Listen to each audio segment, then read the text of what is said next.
এই জিয়াউল হাসান হত্যাকাণ্ড থেকে শুরু করে অপহরণ, নির্যাতন, গুম এগুলোর সাথে জড়িত ছিলেন। তার বিরুদ্ধে সুস্পষ্ট অভিযোগ এসেছে।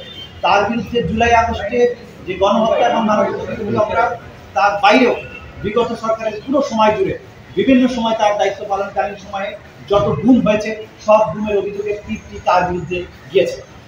এর বাইরে যাত্রাবাড়ি থানার একজন অফিসার ছিল, যে যাত্রাবাড়িতে কয়েকশো ছেলেকে গুলি করে হত্যা করা হয়েছে নির্মমভাবে, এবং সরকার পতনের পরও মানুষ হত্যা করা হয়েছে। সেই থানার যে ওসি আবুল হাসান, তার কথা আমরা বলেছি। সাভার অঞ্চলের একজন এসপি, একজন এএসপি, একজন ওসি, যারা আশুলিয়াতে 6টা ছেলেকে গুলি করে হত্যা করার পরে লাশ ভ্যানে মালপত্রের মতো এরকম চ্যাংদোলা করে প্রথমে রিক্সা ভ্যানে উঠিয়েছে, পরবর্তীতে পুলিশের ভ্যানে তুলে পেট্রোল দিয়ে আগুন জ্বালিয়ে তাদেরকে পুড়িয়ে নিশ্চিহ্ন করতে চেয়েছে, প্রমাণ করতে চেয়েছে যে পুলিশ ভ্যানে আন্দোলনকারীরা আগুন দিয়ে এই লাশগুলো পুড়িয়েছে। তারা যে অপরাধগুলো করেছে এগুলো শয়তানও করতে ভয় পায়।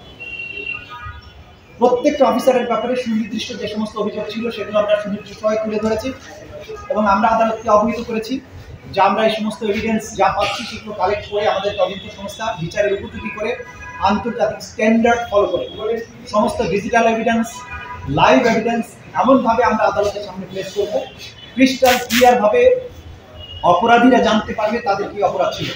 গোটা বাংলাদেশ, গোটা দুনিয়া দেখবে এই বিচারটা স্বচ্ছ এবং ফেয়ার হয়েছে। সেই ধরনের এভিডেন্স প্রিপেয়ার করার জন্য আমাদের যুক্তিসঙ্গত সময় দরকার।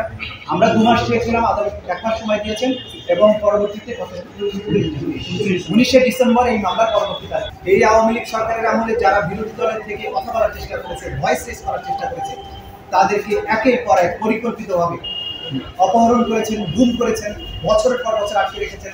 সেখানে তাদেরকে নিয়ার ডেথ এক্সপিরিয়েন্স দিয়ে এমন নির্মম অত্যাচারের মাধ্যমে তাদেরকে আটক রেখেছেন।